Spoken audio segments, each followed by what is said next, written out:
Oi, pessoal. Dando continuidade aqui aos nossos podcasts, né? Hoje temos a honra de receber Thaís Picard, ex-atleta, né? Que tem uma história assim brilhante no futebol e com certeza vai trazer mais conteúdo de qualidade como o que a gente vem trazendo para vocês. Então, Thaís, primeiro eu queria te agradecer muito pela tua presença aqui. Dizer que a tua figura, né, tem uma importância no futebol nacional, apesar de você ter jogado no exterior. E eu queria que você começasse se apresentando um pouquinho, falando da tua história, como é que você foi parar no futebol, né, das barreiras enfrentadas, porque elas continuam até hoje, não seriam na época que você começou que elas não existiam. E dando uma sequência aí, né, nessa tua caminhada para o futebol, como é que você conciliou isso com a parte de estudos? Porque a Thaís, ela, depois que parou a carreira de atleta, né, ela estava pronta porque deu assim, uma ênfase aos estudos e a gente destaca muito a importância disso, porque as carreiras de atletas, né, principalmente no futebol, elas são muito curtas. Então, eu acho que ou se prepara, né, Thaís? Não tem outra opção. Sim, primeiro agradecer o convite também, é muito legal poder falar de esporte em geral e falar do futebol feminino, futebol de mulheres, então é um prazer estar aqui. Agradeço o teu convite, Flávia, e tenho certeza que você vai trazer muito conteúdo interessante para quem gosta do esporte feminino, né? Bom, eu comecei brincando, né, como qualquer criança, só que na minha casa nós éramos somente mulheres, né? Então, o meu pai era muito fissurado por futebol, minha mãe também sempre gostou muito, eles iam juntos a estádios assistir jogos, enfim.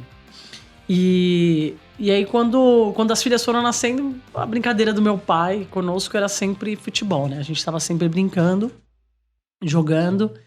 E como nós éramos em 4, então nós jogávamos entre nós mesmas, né? E aí meu pai descobriu, enfim, que ia ter campeonato num clube que nós éramos associados, ali em Santo André, no Clube Atlético Aramaçã. Aí eu comecei a jogar lá, enfim, joguei alguns anos lá, fiz minha base praticamente lá, mas eram só jogos mesmo, né? Não tinha treinamento, não tinha nada. E aí uma coordenadora do futebol feminino do clube descobriu que o São Paulo ia fazer um teste, né, de futebol feminino e nos inscreveu umas 10 meninas do clube, né, as que eram da seleção, e nos levou para fazer esses testes, né. Foram, se eu não me engano, 3 dias diferentes, assim, né. No início tinham mais de 1.000 meninas, assim, foi uma coisa bem absurda, assim, o número de inscritas, né. E aí foi reduzindo até chegar o último dia que o teste foi no estádio do Morumbi. Até assim, Nossa, se a gente pensa nisso hoje, é algo impossível, mas a gente fez o teste no Morumbi. E aí comecei a jogar. De lá pra cá tive que parar algumas vezes, porque naquela época a gente não tinha nenhuma constância, não tinha assim essa estrutura que os clubes hoje dão, né? Dependia muito de questões de conselho, sabe? Alguém não gostava do futebol, então se não era campeão, terminava com o time e tal. E foi o que aconteceu com São Paulo em 2000, né? A gente ganhou o Paulista em 99, ficamos em terceiro no Brasileiro, então como a gente não ganhou, aquilo gerou ali um burburinho dentro do clube e eles encerraram aí as atividades, né? E desde então eu percebi que a gente tinha algumas dificuldades ali no futebol e acabei deixando em alguns momentos. Quando acabou, finalizamos ali o campeonato, jogamos pelo Palestra em São Bernardo. E aí fiquei um tempo sem jogar, comecei a estudar, terminei ali o colégio, né? E comecei a fazer faculdade de educação física, né? E minha mãe sempre falou, olha, você pode fazer o que você quiser, mas o estudo vai ser sempre em primeiro lugar. Enquanto você morar aqui, vai ser em primeiro lugar. Então, durante toda a minha carreira, eu sempre procurei fazer algum curso onde eu estava, aprender o idioma, aprender os costumes locais. Sempre busquei aí conhecimento, porque também é uma ferramenta para os atletas de desconexão, de você abrir um pouco, né, ter os horizontes. Então, eu sempre gostei muito de estudar. E fiz disso ali o meu apoio também no dia a dia, né? E quando voltei para o Brasil, né? Depois de sair, terminei minha faculdade, fui para fora do país. Quando eu voltei, vi que a realidade estava bem diferente. Então ali eu comecei a ver a necessidade de, além de treinadoras, de terem mais mulheres ali, ter também que nós ocupássemos o lugar na gestão para cuidar do futebol feminino. Então comecei a focar realmente nesse lado, né? Nunca me imaginei como gestora. Quando eu era mais novinha, sempre pensei que ia estar ali na beira do campo, sempre ali, né? Sempre fui muito ativa, muito ligada ali ao esporte em si, o esporte como um todo, né? Já pratiquei todo tipo de esporte. Só não joguei basquete, que basquete eu era muito ruinzinha. Mas joguei handebol, fiz natação, fiz vôlei, mas o futebol realmente era minha paixão. Então comecei a estudar aí a questão da gestão. Fui fazendo cursos inicialmente, fiz um curso numa escola argentina para entender como as coisas funcionavam ali, e sempre onde eu estive eu busquei entender como todo o contexto do clube funcionava, né? E na Espanha não foi diferente. Enfim, foi o lugar onde eu passei o maior tempo assim, ininterrupto, né, em um clube. Então, quando eu voltei para o Brasil, vi essa necessidade de seguir estudando aí a questão da gestão. Acho que foi assim que iniciou um pouco essa minha carreira voltada aí para cuidar um pouco da modalidade, né? Não, engraçado que muitas vezes as pessoas acham que a gestão dentro de campo ela não é necessária, né? Então, ou seja, que basta ser treinador, que aquilo ali fica... A gestão é quem vai cuidar dos contratos, é quem vai cuidar de toda a organização, de toda a logística. Mas o que faz a falta de uma gestão dentro de campo? O conhecimento, né? Primeiro, lidar com pessoas, com processos que não tem como ser diferente. E outra coisa, dei uma pesquisada sobre as temidas picartes. Quem eram as temidas picartes há algum tempo atrás? Então, como eu disse, na minha casa era algo bem comum. Futebol, falar sobre futebol, jogar futebol fazia parte do nosso cotidiano.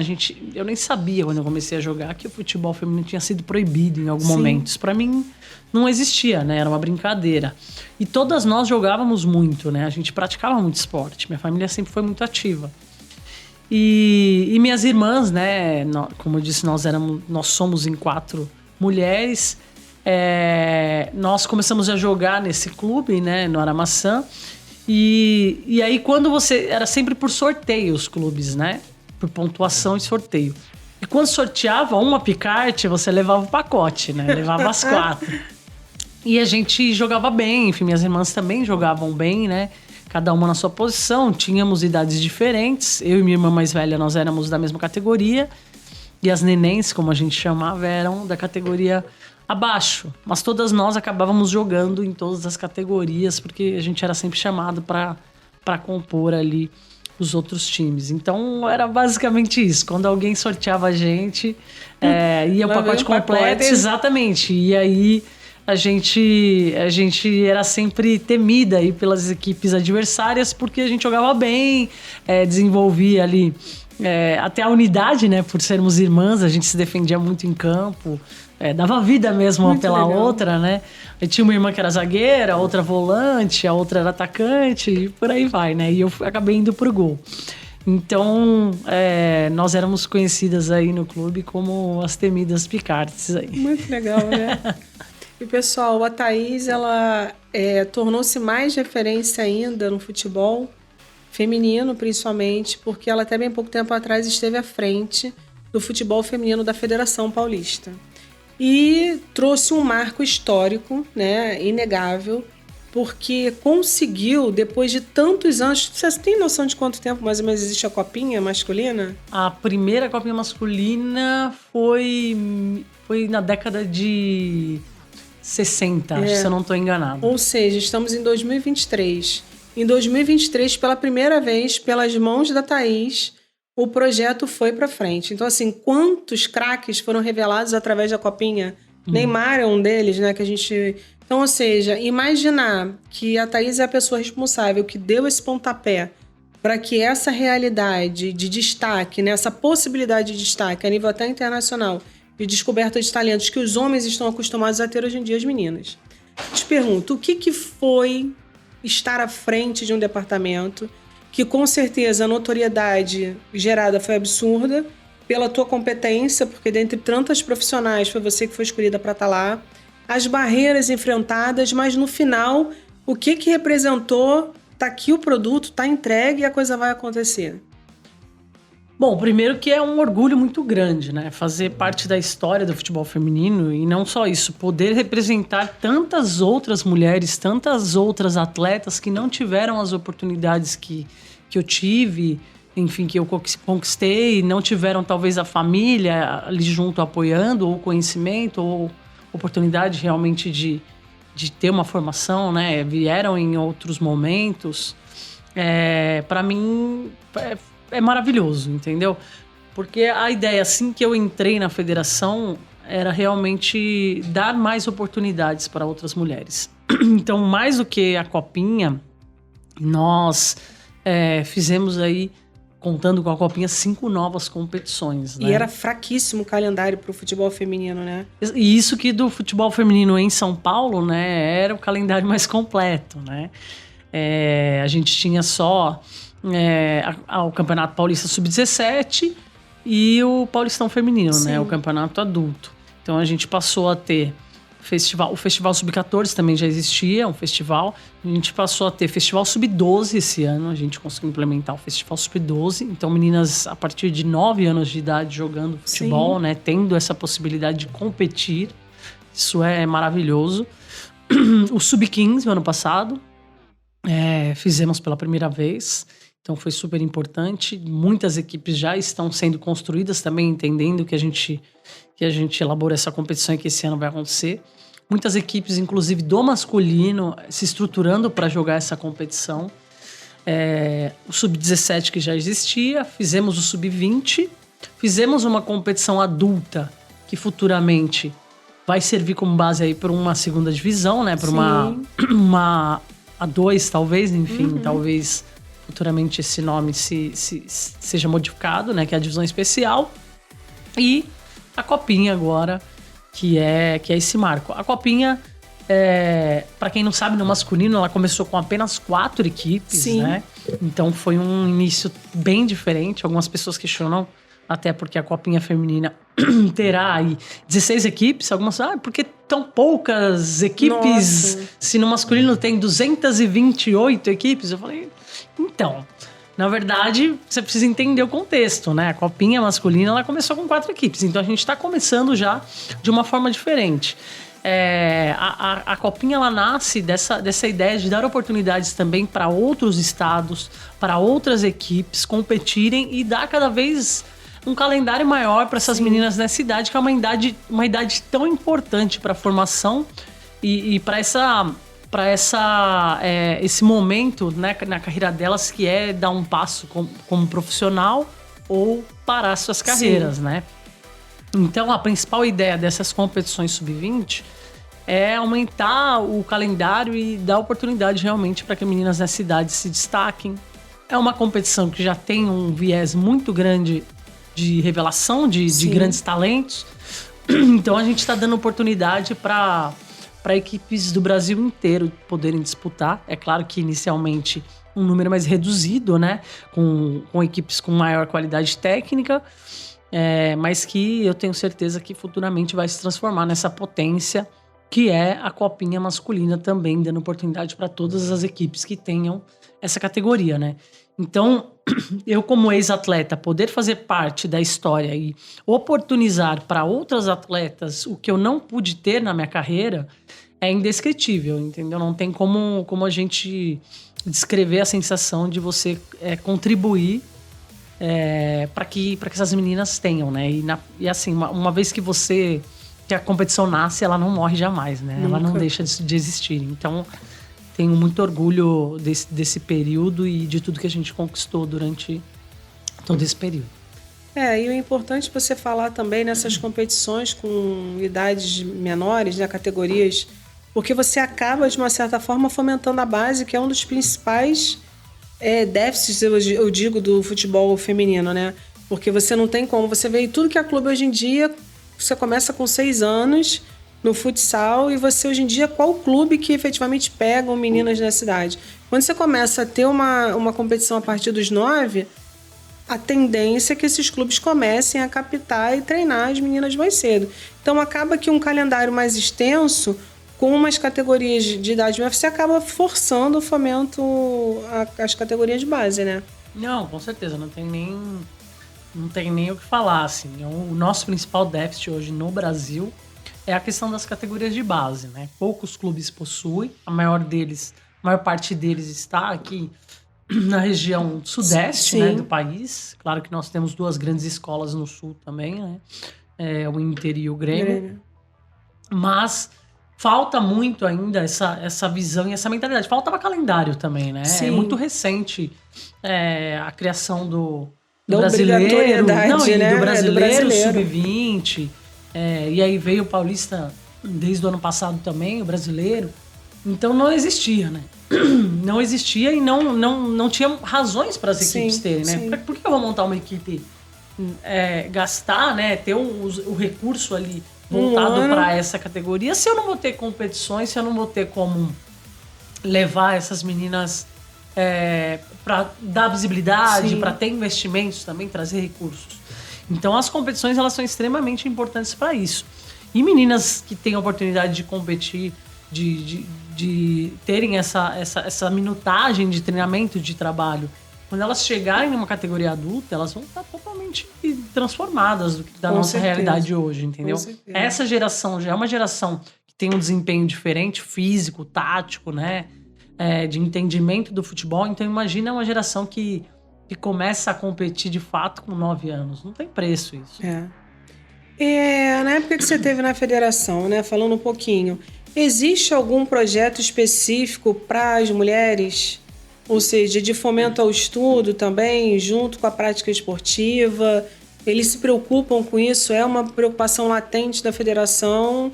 Porque, por exemplo, no Rio de Janeiro, né, eu sou carioca, a gente não vê esse tipo de fomento ao esporte feminino. É um calendário que continua deficitário e tal.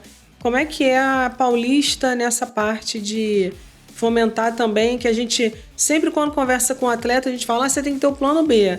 Só que, infelizmente, em 90% dos casos, o plano B vira o plano A, né? Porque poucos se profissionalizam. Quando você fala da mulher, pior ainda. Existe, então, algum tipo de projeto dentro da Federação Paulista? A federação, na época que a Aline, né, estava à frente do departamento, ela criou um programa de liderança feminina, que naquele momento foi muito mais um network, muito mais uma troca de experiências, entender o que cada uma estava fazendo em determinados locais. Vieram meninas que trabalham com mídia, vieram meninas que trabalham na área da comunicação, presidentes de federações, veio a Michele Ramalho, né? Veio fazer parte, diretoras de clube, enfim, mulheres de todas as áreas, atletas em transição. E nós transformamos esse programa num programa de fato de transição de carreira, de desenvolvimento pessoal, né, de carreira. Então, o ano passado foi o primeiro ano que ele realmente foi um programa com pelo menos 3 meses de atividades aí e de trabalhos para desenvolvimento de carreiras, né, das mulheres dentro do futebol, voltado especificamente para mulheres. Esse ano teremos novamente, né? Ele já é um programa que deve sair no mês de julho agora novamente. E mais do que isso, também estávamos projetando um programa voltado especificamente para o trabalho dentro de campo para mulheres. Então, um programa voltado para as questões físicas, metabólicas, o trabalho, o desenvolvimento, porque esse trabalho com a mulher realmente tem suas especificidades, diferenças, e tem que ser trabalhado e estudado, e a gente não tem isso em nenhum lugar aqui da América do Sul, né? A gente não tem esse tipo de programa voltado para profissionais dessa área. Então a federação também vai ser pioneira e vai lançar um programa que a gente idealizou junto com a FPF Academia. Hoje a federação tem uma academia própria, isso também cria algo inovador, e nós conquistamos ali junto com o pessoal do marketing, o pessoal da própria academia, bolsas de estudos para as atletas, entendeu? A gente tem uma verba bem grande para mulheres, enfim, não só para atletas. Então, por exemplo, no Master, que é um curso para executivos de futebol ali da federação, exatamente, que tem realmente leva muita informação e muito conhecimento de conteúdos realmente relevantes para essas pessoas, nós conseguimos ali encaixar 5 mulheres bolsistas dentro desse programa. Então, todos os cursos realizados pela federação, eles vão contar com mulheres bolsistas dentro dos cursos. Então, a federação se preocupa sim com isso, com a necessidade de se ter mais mulheres no esporte como um todo, e tem investido ali junto com parceiros, né? Tem buscado sempre conseguir investir, sim. Porque, claro, cada estudante, cada pessoa que está lá dentro tem um custo, né? Com certeza. Porque os professores têm seu custo, o material didático tem seu custo, enfim. Tem alguns professores que são de fora, tem tradutores, enfim, diversas questões para poder realizar esses cursos. Então, a gente também fez parte desse processo. E é o que eu digo, eu tenho muito orgulho de poder abrir as portas para outras mulheres poderem entrar nesse universo e se capacitar, melhorar. Então essa acho que foi uma das principais bandeiras ali que eu trabalhei sempre para dar oportunidade para atletas, principalmente com a relação de custo, né? Os cursos são muito caros para... Tudo é muito caro. Exatamente. E assim, uma atleta de futebol hoje, ela tem um salário um pouco melhor, mas muitas vezes ela também é a pessoa responsável por toda a família, né? É quem tem que subsidiar ali todo o custo do familiar. Então você imagina que hoje as principais atletas do Brasil, ou a principal atleta do Brasil, ganha 50 mil reais, entendeu? Isso é um custo de um atleta, às vezes, da Série B. Então não é... E um curso que custe 14... É um custo muito elevado, né? Eu consegui fazer a formação da CBF porque eu consegui uma bolsa e foi com muita luta, foi muito difícil conquistar essa bolsa, e eu consegui porque tinha uma mulher ali à frente da escola que estava representando, que abriu essas portas. Porque como atleta que representou a seleção durante 11 anos, eu tive que lutar muito para conseguir isso, porque não foi uma oportunidade que me foi disponibilizada automaticamente, como acontece no masculino. Bem pela história, né? Exato. Muitos atletas do masculino são convidados para fazer o curso, entende? E no feminino isso não acontece. Então, é importante também que as entidades abram seus olhos para essa necessidade de... Precisamos de mais mulheres no futebol, precisamos. A FIFA está apoiando, tem diversos programas, a Conmebol. Como a gente vai fazer isso? Primeiro é dar oportunidade para que elas tenham essa formação, né? Então é complicado, eles precisam entender isso. E uma coisa, eu como também fui aluna e volta e meia sou da CBF Academy, a questão da profissionalização é algo que está precário no Brasil, né? Então a gente tem sempre a perspectiva e a esperança que isso vai mudar.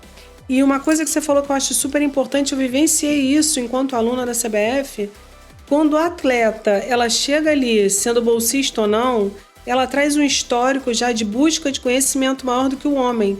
O homem parece que ele é pensado, ele é o atleta fulano de tal, e vamos convidar para fazer o curso aqui. Eu vejo essa diferença, mas era uma diferença assim notória.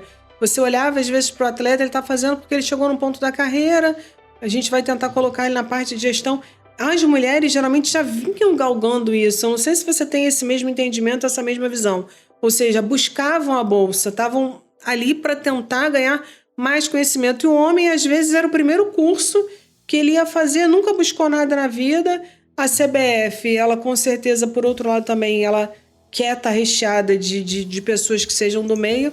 Mas isso para mim era muito notório. Na minha turma eu tenho 2 exemplos de 2 atletas, e a Renata e a Carol, que hoje em dia até trabalham juntos na Soul, e elas vinham à busca de conhecimento. E outros atletas também, sem citar nome, porque aí a gente já está falando, que simplesmente chegaram ali porque convidaram, e eu falei assim, poxa, será que de repente quantas vagas... E detalhe, os homens tinham condição de arcar com o curso, sabe? Uhum. Então acho que esse olhar é algo que realmente não pode faltar. Sim, e assim, é uma realidade da nossa sociedade, né?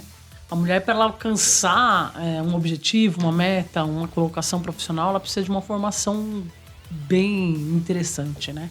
Então isso não é diferente com as atletas. Elas têm muito mais noção de como a profissão delas é curta e que elas não vão viver com a renda que elas tiveram durante a profissão delas. Jamais. Se elas conseguirem conquistar a sua casa própria, já é uma vitória gigantesca. Que a gente está mudando, claro. Com certeza essas meninas que estão agora nessa geração estão tendo mais oportunidades e tal. Mas assim, para ela chegar lá, ela já teve que passar por uma série de coisas. Sim. E elas têm essa noção de que elas vão precisar de muito mais para conseguir conquistar seus espaços, se elas quiserem continuar atuando no futebol. Porque você não pega uma carreira de 20 anos também e você joga no lixo como se isso não fizesse. Aquilo você tem um diferencial, né? A experiência que você tem não dá para pagar, né? Ninguém compra o que você vivenciou dentro do futebol. Então isso também é um fator muito importante. Só que a gente precisa dessa consciência de formação, de trabalho. E as meninas têm isso porque também tem a questão de que elas não vão viver da renda delas depois. Elas vão precisar continuar trabalhando. Então, acho que isso é um fator bem crucial para a formação dessas meninas. Eu não tinha esse teu ponto de vista, bacana. Porque, de repente, o homem, ele consegue sobreviver com o que ele ganhou durante o futebol. Sim, se ele fez uma boa gestão ali, se ele entendeu, investiu, enfim. Fez bons contratos. Exatamente. E até bem pouco tempo atrás, eu falo bem pouco, gente, 2019, quando houve a obrigatoriedade, eu estava num clube em que, de 28 atletas, 3 recebiam bolsa de R$300, todas eram amadoras, não recebiam nada. Não tinha passagem, não tinha hospedagem, não tinha alimentação, não tinha nada. Então, ou seja, é jogar por amor mesmo e por acreditar que as coisas mudem. E aí, para ajudar, falando assim, de forma irônica, ainda me vem uma pandemia, né? Sim. Então, assim, aí eu já encaixo numa outra colocação. Essa liberação, né, que você não pegou, mas do período de proibição do futebol, com certeza isso é um dos grandes motivos em que leva essa diferença salarial, de investimento, de tudo em relação ao futebol feminino. O que você vê hoje em dia de ferramenta? A Thaís, gestora, né? A Thaís à frente do futebol feminino. O que você vê de ferramenta que a gente pode lançar mão para fomentar? Porque, por exemplo, quando você vai falar com uma emissora e você fala sobre o futebol feminino, não é um produto rentável ainda, não é um produto que tenha muita atratividade. Até bem pouco tempo atrás não existia nem venda de ingresso. Era tudo doação. Hoje em dia, não. Hoje em dia você já tem um público diferenciado. Mas você, como gestor, o que você vê de ferramenta para fomentar e se realmente você concorda que a diferença, além de ser uma coisa social, porque não é só no futebol, né? Em geral, nas empresas, até o nosso presidente lançou aí um projeto de lei, né? Se eu não me engano, porque não é possível mais existir homens e mulheres ocupando o mesmo cargo com salários diferentes. Então, ou seja, eu acho que a sociedade em si já está mudando. Mas se você tem essa visão, que é por causa do atraso, em segundo ponto, o que a Thaís lançaria a mão de ferramentas, ideias, para que isso fosse diminuindo num curto espaço de tempo, que é o que a gente precisa? Bom, essa questão dos quase 40 anos de proibição, com certeza, tem um fator preponderante para tudo isso, mas mais do que isso, que a mulher viveu na sociedade como um todo, né? Não é só no futebol, né? O futebol só é algo que fica mais latente, mais visível, porque tem a exposição, né? Nas mídias, nas redes, o esporte tem essa visibilidade. Então, na verdade, o que a mulher vive na nossa sociedade como um todo foi a repressão de seus direitos como um todo, né? A mulher não podia votar, a mulher dependia financeiramente do homem, não podia trabalhar. Tiveram N questões que foram sendo vencidas aí, né? E essa questão do futebol foi só mais uma, né? Que segundo a lei na época, o corpo da mulher não era compatível, né, com a prática esportiva. Na verdade, a mulher ela existia para procriar, né? Só. Exatamente.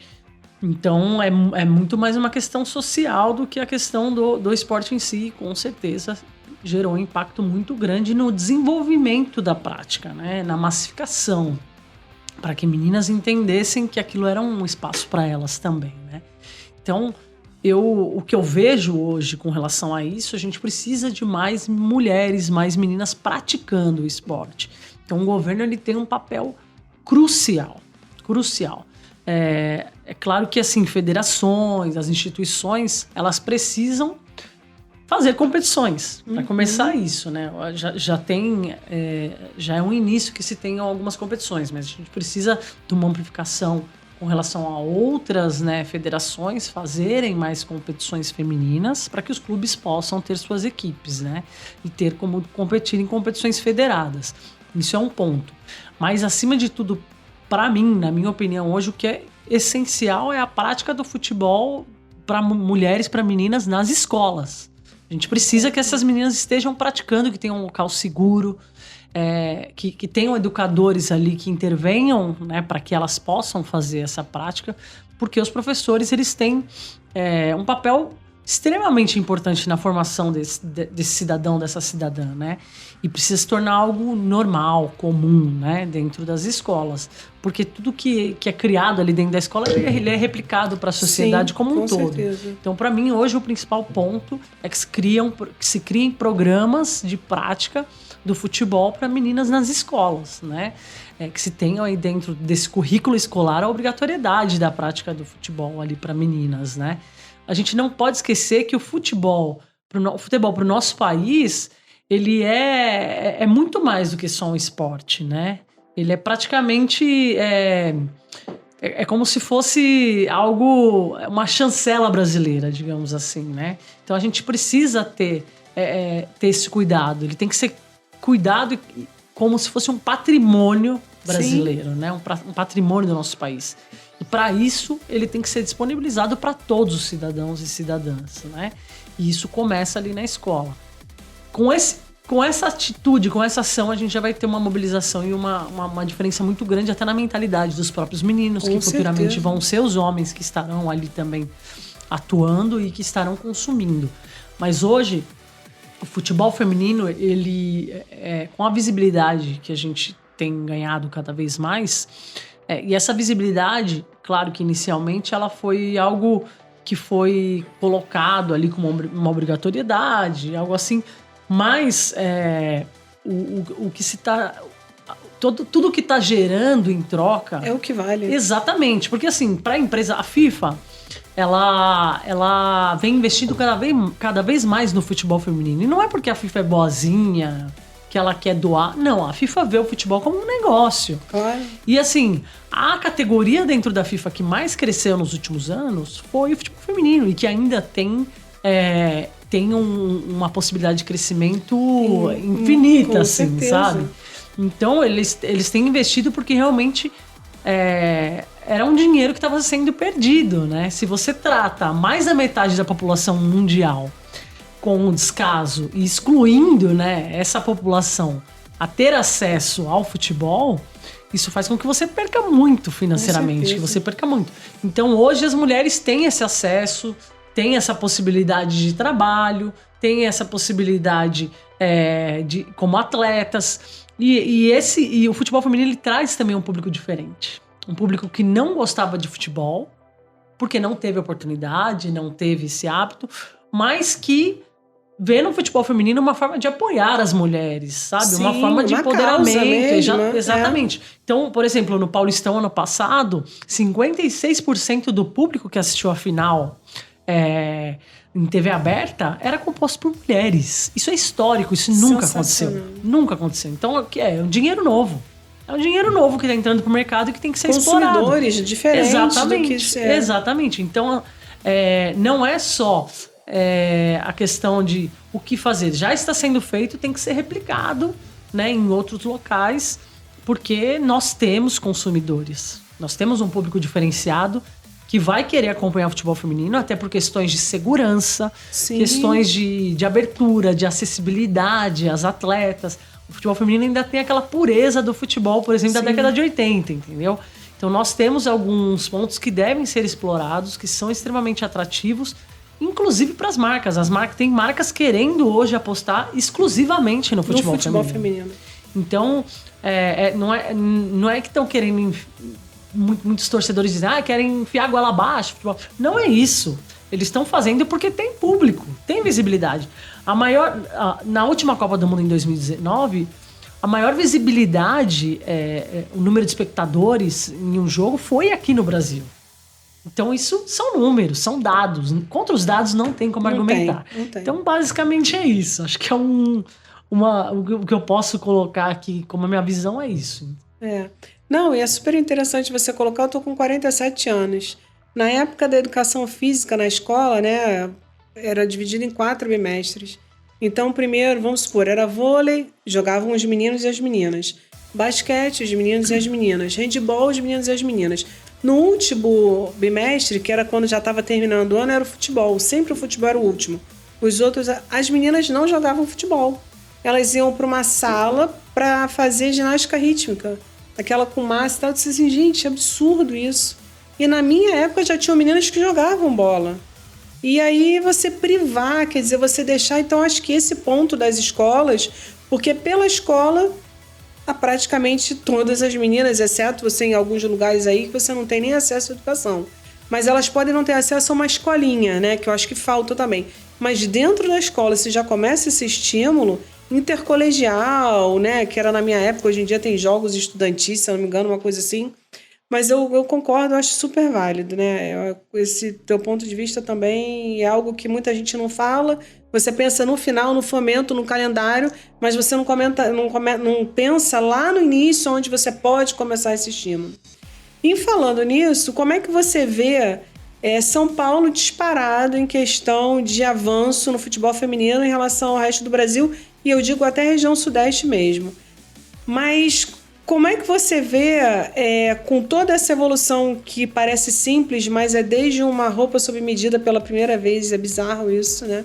Primeira vez que as nossas meninas estão indo vestidas decentemente, vamos dizer assim, em relação às categorias de base, mas agora eu estou me referindo exatamente à estrutura. Que estrutura é essa? Estrutura de departamento médico, estrutura de psicólogo, de ginecologista, porque é uma coisa específica. Aqui em São Paulo, porque os outros estados estão piores ou mais atrasados, piores é um termo pesado. Você vê isso já começando a acontecer aqui? Não, com certeza. Assim, a gente vê principalmente nos grandes clubes, né?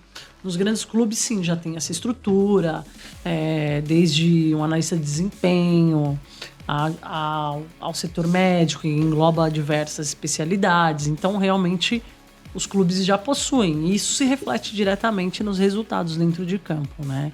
Esses clubes que têm uma estrutura são os que mais se destacam aí no calendário, enfim, no cenário nacional. E não tem nem como falar, fazer um comparativo com o que era há pouquíssimos anos atrás. Uhum. Então, a gente vê que a estrutura do futebol como um todo, não só o futebol feminino, mas o futebol como um todo mudou, né? E o entendimento da necessidade desses especialistas em cada área.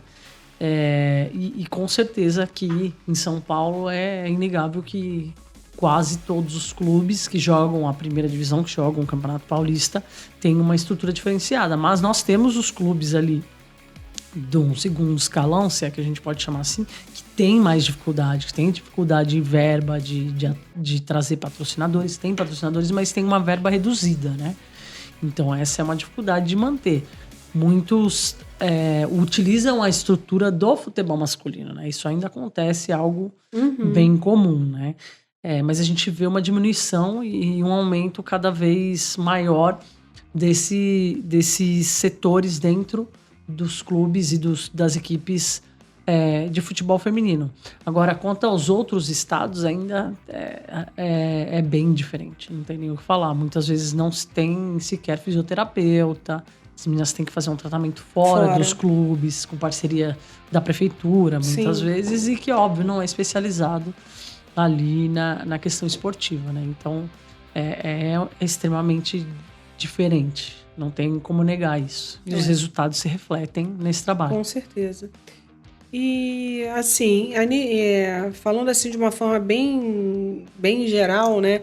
Eu acredito que você, por ter estado dentro de uma federação, tenha conhecimento disso. É muito pesado, né? Eu já trabalhei em clube de projeto social profissionalizando, ou seja, clube de série de quartona, de estadual só, se imagina, brasileiro. E não há alívio nenhum em questão de taxas, né? Porque existe um borderô, que ele, para quem não sabe, no final do jogo é contabilizado a arbitragem, uma série de coisas, emissão dos ingressos, mesmo você sabendo que não há público, porque numa quarta divisão, por exemplo, futebol do Rio de Janeiro, você não tem público nenhum, é zero. Mas você tem que emitir os ingressos, tem que pagar por aquilo. No futebol feminino, existe algum fomento nesse sentido da federação bancar, por exemplo, a arbitragem? Ou é o mesmo que o masculino? Olha, vou falar aqui em São Paulo, tá? Em São Paulo, todos os custos em todas as competições são da federação. A federação custeia delegados, apoio, arbitragem, ambulância, a questão de taxa para inscrição dos atletas, ela não existe. Não existe? Não existe.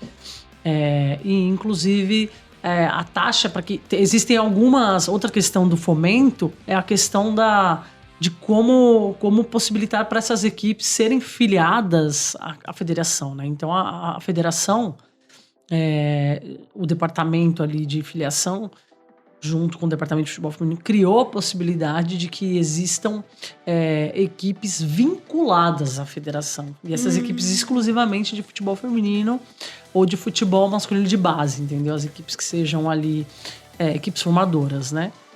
Então, hoje, uma equipe que não tem condições assim, de ser uma afiliada, porque é uma taxa realmente elevada, ela faz essa vinculação especial, que pode ser definitiva, que pode ser que ela demora muito mais. Hoje foi criado também para que não tenha que apresentar todo ano, todas as documentações, seja só uma renovação. Sim.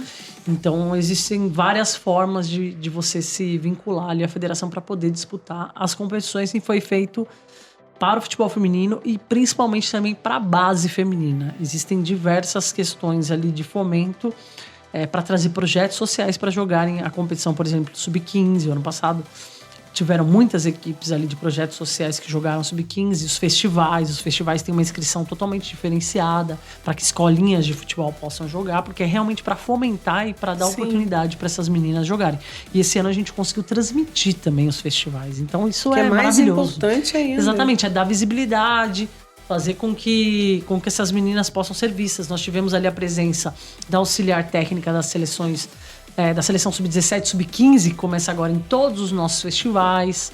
Então, a gente cria todo um ambiente ali para valorizar o futebol feminino e realmente para dar essa oportunidade para as equipes, porque senão o futebol feminino não teria condições de existir. Então, ainda existe isso. Antes, o Paulistão feminino ele era através de lei de incentivo, então não existia a possibilidade de cobrança de ingresso. Sim. Desde o ano passado, a partir do ano passado, a gente extinguiu isso. Mergulhamos de cabeça aí nessa aventura de conseguir patrocinadores. Para se tornar autossustentável. Exatamente. Mesmo. E nós transformamos o Paulistão a competição mais bem paga do país. Hoje a premiação do Paulistão, ela gira em todos os custos, né? Gira em torno de 2.300.000. 1 milhão o campeão da competição ganha, 500.000 para o segundo, e depois o restante da verba ele é fracionado mensalmente para todas as outras equipes. A gente subiu o valor esse ano para as equipes da 12ª até a 3ª colocação. Então, todos os meses essas equipes recebem uma verba para que seja reinvertido ali no seu trabalho mensal, ali no seu departamento. Então, são N fatores aí que fazem o futebol paulista vencedor como ele é. Com certeza, não. Isso aí só fomenta e você dificulta, porque eu acho que socialmente, né, existe um ranço que precisa ser quebrado, né? Eu acho que o futebol chegou a um ponto agora que não tem mais como andar para trás, não tem mais como ter volta, não tem como negar mais. Eu acho que isso está muito claro, sabe? Então, eu acho que enquanto, né, as federações puderem, é claro, porque existe um limite ali de arrecadação, que para mudar isso também é um outro pensamento, são outras ações e tal. Eu acho que isso é extremamente benéfico. Palpite para 2023 como Thaís, gestora, Thaís ex-atleta, não torcedora, porque coração de torcedor, né, é campeão e não tem outra possibilidade. Você tá falando da Copa do Mundo? Pô, enfim, campeão ali, eu acredito, Estados Unidos de novo. Eles passaram uma reestruturação. Sim. Tem muitas atletas jovens, mas Estados Unidos é os Estados Unidos. A gente tem meninas ali que disputam, que desde os seus 3 anos estão praticando futebol. Então, ele se retroalimenta. É impossível negar até as questões trabalhistas e tudo que elas têm conquistado. Eu ainda acredito nos Estados Unidos, infelizmente. Eu devo dizer que eu acredito muito que o Brasil possa chegar até uma semifinal, tá? Eu também tenho essa Espero sensação. que eles se classifiquem em primeiro, né? A gente tem que aproveitar... O grupo também não tá tão fácil, né? Não. A gente tem ali... Vamos primeiro, óbvio, passar pelos primeiros desafios, né? Mas a gente não pode negar que a França tá num momento delicado também, sim, entendeu? Sim, bastante. E outras equipes em si. Então, eu acredito muito... Esses últimos jogos contra grandes potências mundiais deram uma esperança pra gente aí de que a gente possa ir longe. Então, torcer aí realmente para que estejamos certos. Não, e o mais importante também é o futebol, isso no masculino, ele lida muito com imediatismo, né? Isso é uma coisa que preocupa. Então, que tomara que essa galera que vem fazendo esse trabalho aí a longo prazo, né? Porque não adianta, você pega um futebol todo desestruturado, toda uma luta, desde o uniforme, né? Que você usava o refúgio do uniforme do masculino, isso é fato. Então, que esse trabalho continue sendo aí, dando sequência. Bom, Thaís, a gente ficaria horas aqui falando, né? Ainda mais quando é paixão, é difícil a gente parar de falar, mas de 2019 para cá, sobre você mesma, Thaís, quem era a Thaís de 2019 e quem é a Thaís hoje, e o que você viu no futebol de evolução, ponto mais importante e aquilo que você acha imprescindível para que nos próximos 4 anos, vamos lá, até 2027, a próxima Copa, a gente precise chegar, a gente precisa adquirir, conseguir lutar para a gente, de repente, não chegar numa semifinal e, quem sabe, trazer o título. O que você me diria aí? Sobre você e sobre a nossa seleção. De 2019 para cá, a Thaís ainda sonhando com um futebol feminino sustentável que se transformasse numa realidade consolidada, que ainda não tivesse que não andasse na corda bamba. Então, a gente acreditou muito que aquela Copa do Mundo de 2019 traria muitas mudanças.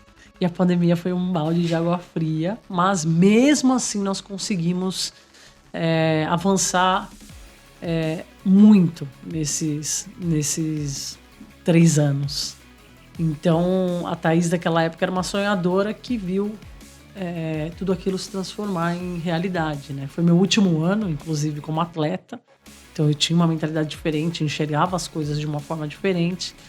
E hoje entendo que para se fazer o futebol e para que tudo aconteça, nós temos milhares de razões, motivos e formatações para que isso aconteça. E a segunda pergunta... A Thaís de hoje. A Thaís de hoje. A Thaís de hoje vê o futebol já de mulheres como uma realidade que realmente é irreversível.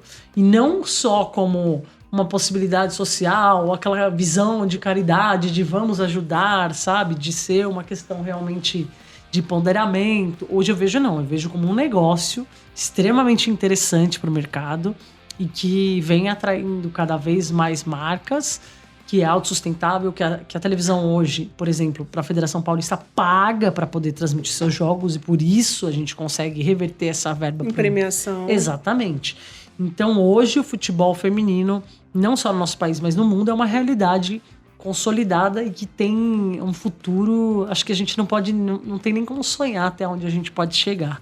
Então hoje o futebol feminino, o futebol de mulheres é uma realidade onde muitas pessoas querem acompanhar, querem ver e tem a possibilidade de fazer isso cada vez mais, né? E hoje pensando o que fazer, né, para que a gente possa chegar a ser campeão, é que todas as federações invistam nas bases. A gente precisa trabalhar na base para o futebol feminino, porque hoje nós temos uma dificuldade enorme para conseguir. Exato, né? De conseguir atletas para os clubes. Os clubes têm muita dificuldade de montar suas equipes com atletas qualificadas, que tenham já um trabalho, que eles não tenham que iniciar um trabalho com a menina com 16 anos, entendeu? Uma menina com 16 anos, ela já tem que estar praticamente formada, ela precisa ser só polida, lapidada depois disso. Então, a base é extremamente importante. Então, para a gente conseguir